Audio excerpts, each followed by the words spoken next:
nangalatra ny jirony jirama zany président Marc Ravalomanana fa entina fotsiny a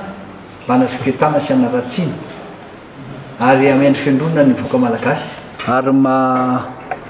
ancien président manana statut akao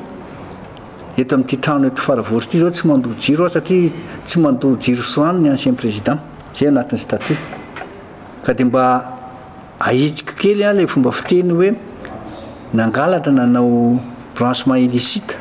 ny jirama tany amin'ny Gite Tape tany Antsirabe tany Andramanelatra zay ny tiako ahitsy aloha ary mba tiako marina ihany koa fa ny ministre ny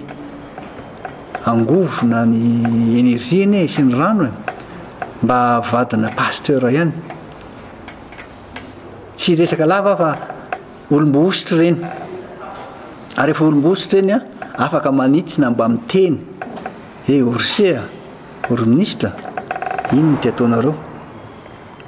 ny fanendrikendrena mantsy ilay olona dia zava-doza ary sambatra zay anjehana noho ny fahamarinana tsy za kory nampianatra azy an'izany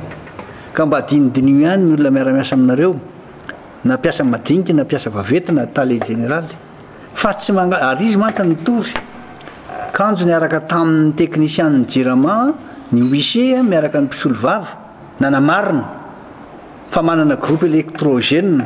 zay ampy tsara ary ilaina za nge tsy midina matetika any Antsirabe